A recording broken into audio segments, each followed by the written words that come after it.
Have you ever felt that unmistakable shift the moment you stop being someone's easy target? Like suddenly the air changes around you. People who once smiled warmly now glance away. Their words carry a sharper edge, and the steady support you counted on falls eerily silent. It's as if a quiet storm brews beneath the surface. But why does this happen? Why do some people turn cold or hostile when you refuse to be manipulated? Here's a hard truth most never realize. When people lose the power to control you, they don't simply walk away, they fight back.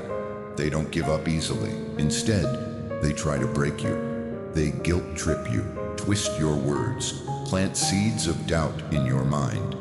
It's not about whether you're right or wrong. It's about their desperate attempt to cling to control. Stoicism teaches us something vital, that true strength isn't about controlling others.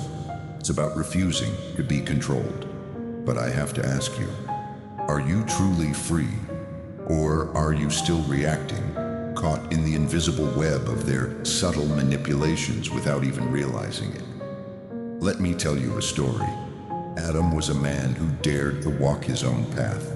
He set clear boundaries, spoke his truth, and lived by his own rules. But instead of admiration or respect, Adam faced resistance. Friends grew distant, colleagues whispered behind his back. Family questioned his every choice. Confused and hurt, Adam searched for wisdom. What he discovered changed everything. By the time you finish watching this video, you'll understand why standing firm invites resistance, and why that resistance is the ultimate test of your freedom. Stay with me, because the last tactic they use, it's the most dangerous one of all. Number 1, they try to manipulate you.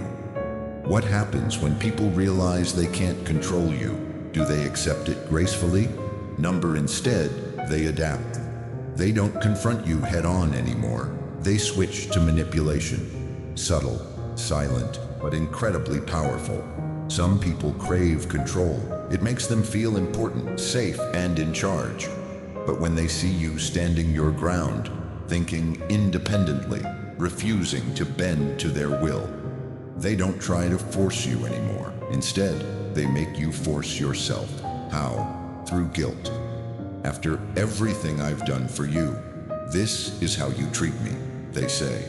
Or, you're so talented at this, I don't know what I'd do without you. Suddenly, you're the villain. They play the victim, create urgency, twist your words until you question yourself. Their goal? To push you to surrender to their influence without ever showing the strings they're pulling. Here's the truth. This isn't about care, respect, or fairness. It's about keeping you under control without making it obvious. The great Stoic philosopher Epictetus once said, "No man is free who is not master of himself." And that's where Stoic wisdom shines brightest.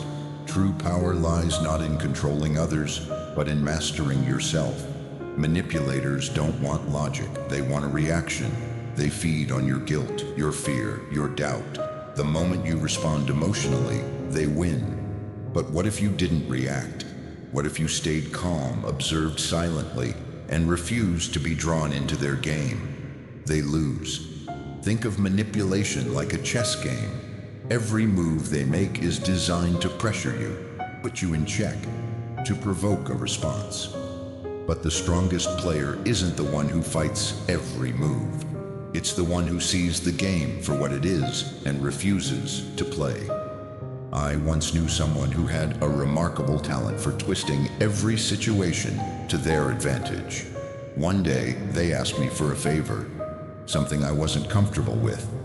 When I politely declined, they sighed deeply and said, "Wow, I thought we were closer than this." That moment I described earlier, when I simply smiled and said, "I know what you're doing," marked a turning point. The power manipulators hold over us comes largely from our own reactions. Once I stopped defending my choice, their grip on me vanished like Swang Mu Tan Vao Boi Sang.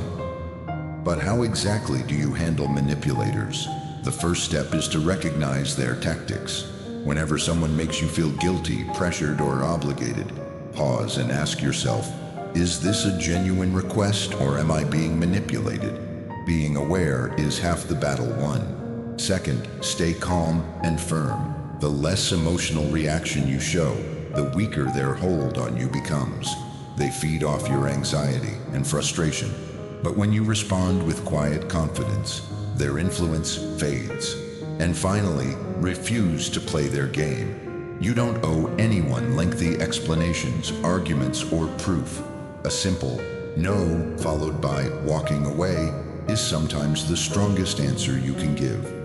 At the end of the day, manipulation only works if you engage with it. The moment you stop reacting, stop justifying, and stop feeling responsible for their emotions, that's when you take back control. Master yourself. Hold your ground. Because ultimately the only power manipulators have is the power you allow them to have. Number 2, they spread lies about you. When people realize they can't control you directly, they don't just surrender. Instead, they switch tactics. One of the cruelest moves they make is to spread lies about you. Rather than confronting you honestly, they distort the truth, weave false stories, and try to turn others against you. Why? Because they know they can't manipulate you, so they attack what they can, your reputation. Here's the crucial thing to remember. This isn't about truth, it's about control. Weak people don't rely on facts. They rely on gossip, exaggerations, and deception. Their goal is to make you panic, to drag you into a defensive frenzy. They want you scrambling to prove yourself, pulling you into their chaos. And once you react, they've won. But true power lies in not reacting. Imagine this. Someone throws mud at you. What happens if you start throwing mud back?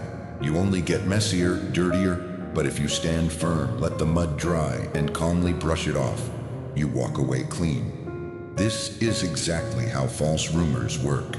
The more you fight them, the more you spread the mess. But if you remain steady, those lies crumble on their own. Marcus Aurelius wisely said, "If you are unaffected by what is said, you have already won." Think about that. Your silence is your victory. The moment you stop caring about their words, you strip those words of all power. The truth doesn't need defending. It stands tall on its own. I remember a time when someone deliberately spread false rumors about me. My first instinct was to fight back, to correct every lie. But then I stopped. Instead of reacting, I chose to stay true to who I am, letting my actions speak louder than their falsehoods. And you know what happened? The lies lost their power. The more I ignored them, the clearer the truth became. People started seeing through the deception. Eventually, the ones spreading the lies exposed themselves because falsehoods have a short lifespan, but the truth endures. So how do you deal with people like this? First, don't engage. Every time you argue, you validate their lies by giving them attention. Second, let your character speak for itself. Truth proves itself over time and doesn't need constant defense. And finally, remember this. Those who spread lies often do so out of weakness, not strength. The stronger you are inside, the less their words will matter. Number 3, they play the victim. When manipulators realize they can't control you directly, they often shift to a different, even more deceptive strategy. They play the victim. Instead of owning up to their actions, they rewrite the narrative, casting themselves as the innocent party. They seek sympathy, hoping to control how others perceive the situation. Why? Because if they can't control you, they'll try to control the story everyone else believes. Here's the truth. Playing the victim isn't about justice or fairness. It's about avoiding accountability. These people distort facts, exaggerate events, and portray themselves as helpless, all to gain validation and manipulate others' emotions. The more you try to explain yourself or defend your position, the worse it gets. Suddenly, you look like the aggressor, while they soak in sympathy and support. Imagine watching someone deliver an Oscar-worthy performance. Tears, heartbreak, innocence, all while making you out to be the villain. If you step onto that stage and argue, you become part of the act. But if you refuse to engage, the audience eventually sees through the performance. That's the secret. People who fake victimhood depend on your reaction. Don't give them one. Epictetus once said, "A wise man does not allow others to dictate his emotions." That's the key, emotional control. The moment you let their act affect you, they win. But if you remain calm, detached, and let time reveal the truth, you strip away their power. I remember dealing with someone like this. Every time they were confronted, they played the victim. After repeatedly crossing my boundaries, I finally stood up for myself. Instead of apologizing, they acted shocked, twisted the story, and told others I had attacked them. Suddenly, I was the bad guy. At first, I wanted to fight back, to defend myself and set the record straight. But then I stopped. Instead of arguing, I let my actions speak for me. I didn't explain, I didn't fight, and I refused to play their game. You know what happened? People began seeing the truth on their own. No matter how much someone pretends to be the victim, lies unravel and true character shines through. So how do you handle people like this? First, don't engage. The more you argue, the more you fuel their narrative, and the guiltier you seem in their story. Second, let their actions expose them. The more they lie and manipulate, the more obvious it becomes. And finally, protect your energy. You don't need to prove anything. Truth doesn't need defending. It surfaces on its own. At the end of the day, manipulators use victimhood as a weapon, but only if you give them an audience. The best response? Stay calm, stay quiet, and let reality speak for itself. Because in the end, the truth always outlasts the performance. Number 4, they try to isolate you. When manipulators realize they can't control you directly, they often attack indirectly by turning your colleagues, friends, or even family members against you. Why? Because your independence terrifies them. If you have strong relationships, a solid support system, people who truly back you up, manipulators lose their power. They simply cannot manipulate someone surrounded by loyal allies. So their goal becomes clear and ruthless: cut you off, make you feel isolated, alone, and vulnerable, break down your defenses so they can slip back in. Here's the truth: isolation is a weapon used by the weak. People who thrive on control cannot stand when you think for yourself or have people who believe in you. So they create divisions, spread rumors, and poison the minds of those around you, often subtly, almost invisibly. Their aim? To make you question who you can trust, to sow doubt in your own worth, and ultimately to make you dependent on them. Think of it like a wolf pack in the wild. Predators don't attack when their target is surrounded by others. Instead, they isolate the prey first, separating it from the group, making it vulnerable. Manipulators do exactly the same thing. They don't strike when you're supported by strong allies. Instead, they create tension, misunderstandings, and conflict to pull you away from the people who have your back. But here's where Stoic wisdom shines.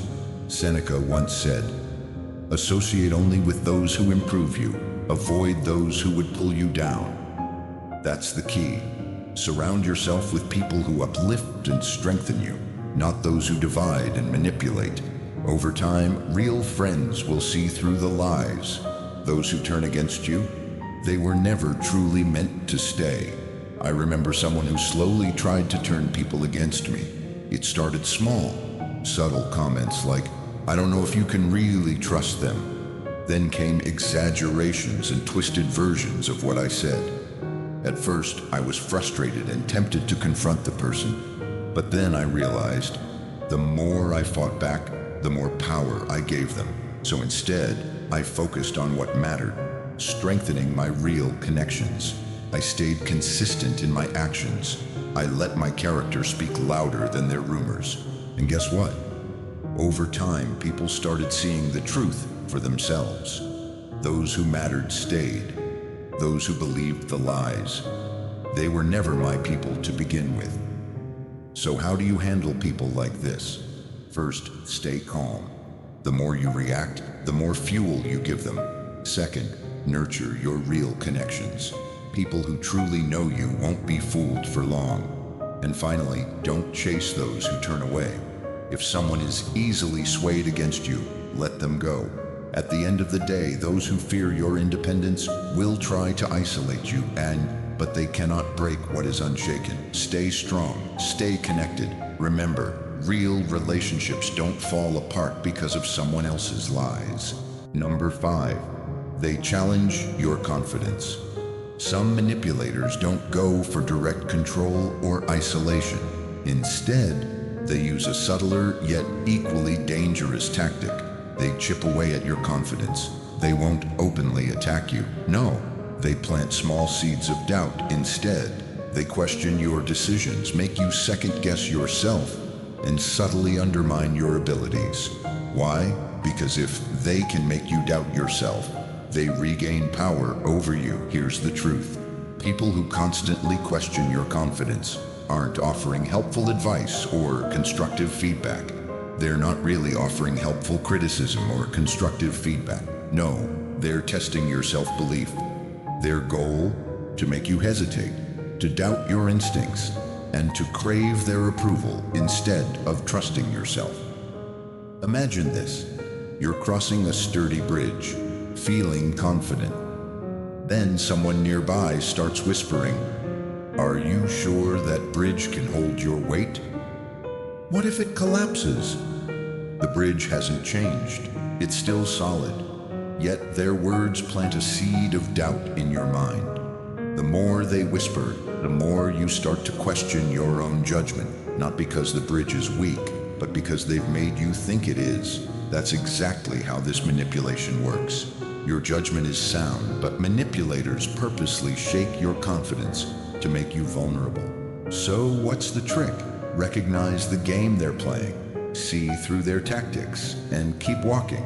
Trust your own footing. Here's where Stoic wisdom comes in. Epictetus once said, "A person's worth is not determined by external approval." True confidence isn't about others agreeing with you. It's about trusting yourself, your reasoning, your values, your experience. The moment you stop seeking validation from others and stand firm in your decisions, you become unshakable. I remember a time when someone constantly questioned every choice I made. They'd raise an eyebrow and say, "Are you sure? That seems risky." At first, I tried to explain myself. I justified my decisions, hoping to prove I was right. But then I realized something important. They weren't questioning me because they had better insight. They were doing it to make me doubt myself. So one day, I stopped explaining. I simply said, "Yes, I'm sure." No justifications, no debates. And guess what? They had nothing left to say, because confidence doesn't argue, it stands firm.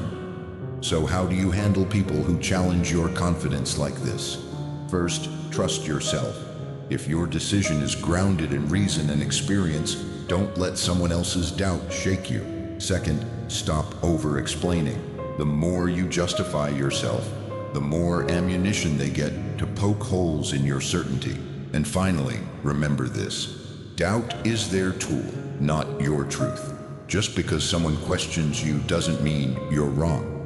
At the end of the day, your confidence is your power. People will challenge it, test it, and try to weaken it, but only if you let them.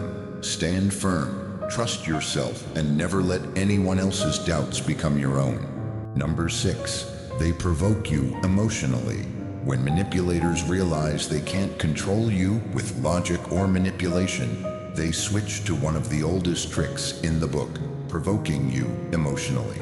They say things designed to insult, frustrate, or enrage you, not because they care about the argument, but because they want to see you lose control. The moment you react emotionally, they win. Here's the truth. They want you to explode so they can claim the moral high ground. They'll mock you, twist your words, and push every button they can find. And the second you snap, they step back and say, "See? I told you they're irrational." Suddenly, you're the bad guy, and they're the victim walking away unscathed. Think of it like this. Your emotions are the flame. They are the wind. The more you react, the bigger the fire grows. But what happens when the wind has nothing left to feed the fire? The flame dies out. That's why staying calm is your most powerful weapon. If they can't make you explode, they have nothing left to use against you. This is where Stoic wisdom comes in once again. Marcus Aurelius said it best. The best revenge is to be unlike your enemy. That's the secret, refusing to react the way they expect. When you stay calm in the face of provocation, you strip them of their power. You remain in control, and they walk away frustrated, not victorious. I remember a time when someone tried to bait me into an argument. They threw insults, exaggerated situations, even dredged up past mistakes, anything to get me to react. I could feel the anger rising, but instead of snapping, I just smiled and said, "Interesting perspective." Nothing more, no defense, no explanation. And you know what happened? They froze. They didn't know what to do because they were expecting a fight. That's when I realized staying calm isn't weakness, it's power. So how do you handle people like this? First, recognize the game. If someone is deliberately provoking you, pause and ask yourself, do they want a real conversation or just a reaction? Second, control your response. If you feel emotions rising, take a breath before you speak. Finally, walk away from unnecessary battles. Not every argument is worth your energy. Some fights are won simply by refusing to engage. At the end of the day, your emotions belong to you. If someone tries to provoke you, stay calm, stay detached, and let them burn themselves out. Because the strongest person in the room is always the one who refuses to be controlled. Number 7, they copy you. One of the strangest and most revealing tactics manipulators use when they can't control you is copying you. At first, it might seem like a coincidence. You take a bold step and they follow. You introduce a new idea and suddenly they act like it was theirs first. Then you realize they're not competing anymore, they're imitating. Here's the truth, if they can't beat you, they try to become you. Instead of forging their own path, they mimic yours, hoping to absorb your success without doing the hard work. But here's the catch. No matter how much they copy, they'll always be a step behind. Think of it like a shadow and the sun. A shadow moves when the light moves, but it can never create its own glow. Imitation is just a lifeless reflection of something real. No matter how much they try to act like you, they can never replace what makes you unique. This is where Stoic wisdom shines again. Seneca once said, "Character, not imitation, defines a person." Your true value isn't in what you do, it's in who you are. Someone can copy your words, your style, even your ideas, but they can never copy your mind, your experiences, or your authenticity. I remember someone who copied almost everything I did. Every time I made progress, they followed the same steps. If I took on a new challenge, suddenly they were interested in the same thing. At first, it was frustrating. It felt like my work was being stolen. Then I realized something important. The more they copied, the more obvious it became that they had nothing of their own. So one day, I switched things up.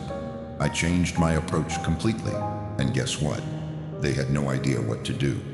That's when I learned imitation isn't flattery, it's proof that you're ahead. So how do you handle people like this? First, stop worrying about them. The fact that they're copying you means they're already behind. Second, keep evolving. The more you grow, the harder it becomes for them to keep up. And finally, remember this.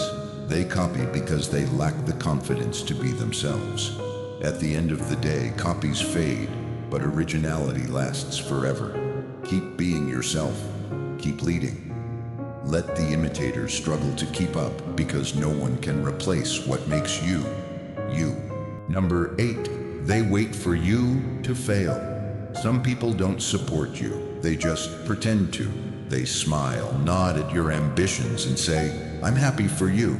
But deep down, they're not waiting for you to rise. They're waiting for you to fall. Why? Because your success challenges them. It reminds them of their own stagnation. If they can't surpass you, they'd rather see you lose. They don't clap because they believe in you. They clap because they're waiting for the moment you stumble. Here's where they fail. Real success doesn't depend on their approval. Think of it like a storm and a tree. A weak tree bends under strong winds, but a deeply rooted tree stands firm no matter how fierce the storm rages. Those hoping for your failure are like the wind. They make noise, push against you, but they can't break you unless you let them. Epictetus once said, "Do not waste energy on those who hope for your downfall." Your focus should be on growth, not proving people wrong. I once had someone who acted supportive but always made small, doubtful comments. When I faced setbacks, they'd say, "See? I told you this wasn't easy." That's when I knew they were never rooting for me. They were just waiting for me to fail. So what did I do? I stopped explaining, stopped seeking validation, and focused on my journey. When I succeeded, their silence was louder than their fake support ever was. At the end of the day, some people wait for your failure like it's entertainment. Don't give them that satisfaction. Succeed anyway. Keep moving forward, keep evolving, because nothing unsettles them more than watching you rise when they swore you'd fall. Some people don't want to see you succeed. They want to see you doubt yourself, give up, or break under pressure. Don't give them that victory. Stay strong, stay focused. Let your success speak louder than their expectations. If you feel that the insights shared in this video resonate deeply with you, please take a moment to drop a comment with "Stand Your Ground" and let me know which part made you feel stronger each day. Your interaction not only motivates me to keep going, but also helps build a community where we grow, learn, and master life through Stoic philosophy together. Don't forget to hit the subscribe button on Stoic Fantastic and ring the notification bell, so you're always the first to receive profound lessons and secrets that empower you to become unshakable and resilient against any challenge. The journey of self-mastery is never easy, but with every step we take together, you'll feel your strength growing stronger. Thank you for joining me this far. Keep standing firm, and I'll see you in the next video, where we'll dive even deeper into the art of living calmly and powerfully in a world full of chaos.